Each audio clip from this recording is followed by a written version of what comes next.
Olá, alunos. Nós vamos dar sequência agora à segunda parte, né, da segunda aula, que vai ser relacionado justamente aos deveres do paciente.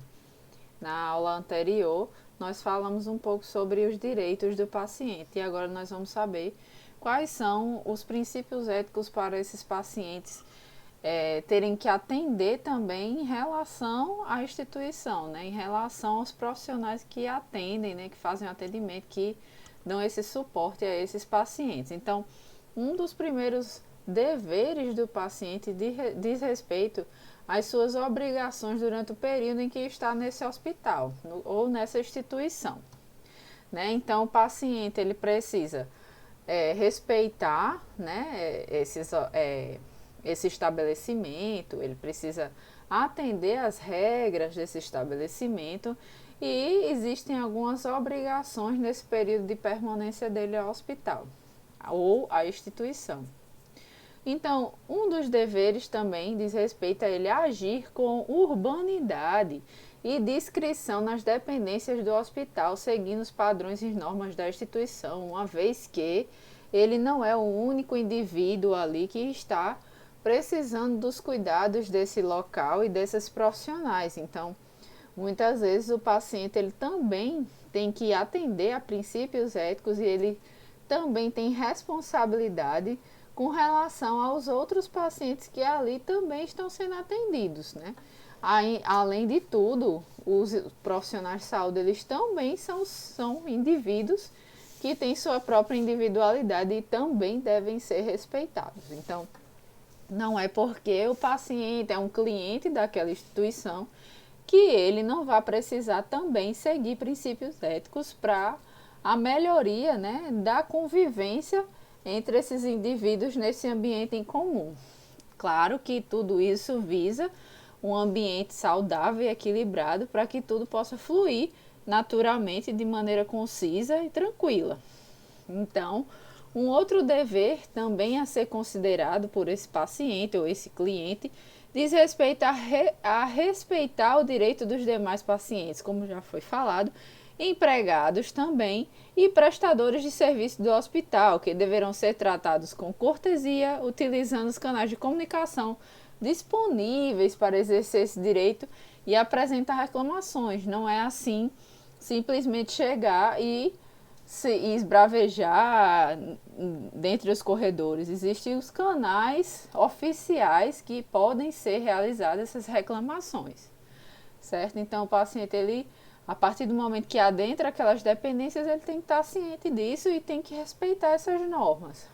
Além de tudo, é importante ele ter ciência de todas as condições que ele assinou durante a sua internação, de acordo com os termos do hospital, porque a partir do momento que ele dá entrada nesse hospital, lhe são apresentadas as condições para que ele coexista nesse ambiente e ele concorda, ele assina, ele autoriza que tudo isso seja respeitado. Então, ele deve agir de acordo. Além disso, nós devemos observar as recomendações e instruções que lhe foram transmitidas pelos profissionais de saúde que prestam ou que vão prestar o atendimento, assumindo responsabilidade por consequências advindas de não serem observadas as instruções. Então, uma vez que ele adentra essas dependências, ele deve seguir o que lhe é orientado tanto nas normas do hospital como pelo próprio profissional de saúde. E ele deve estar ciente que ele é responsável por suas consequências caso ele não atenda a essas próprias normas.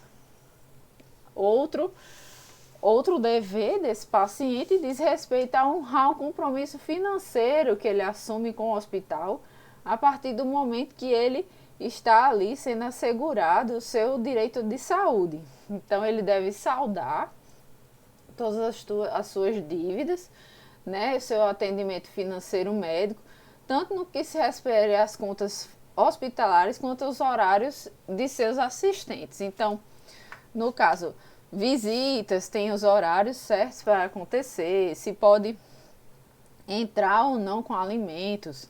Então, tudo isso faz parte das normas desse hospital e essas normas elas devem sim além de terem sido passadas para esse paciente, que ele atenda a essas normas devidamente, não é isso?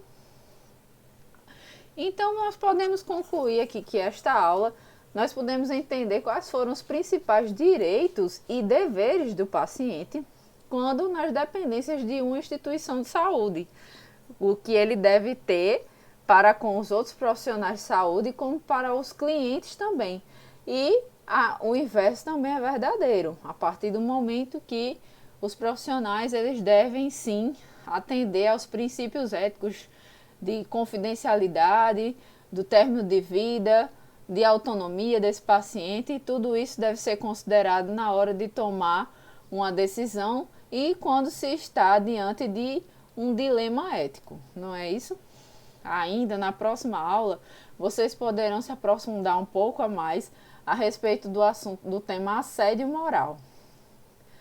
Então, eu espero que vocês tenham gostado dessa segunda parte da aula e até breve.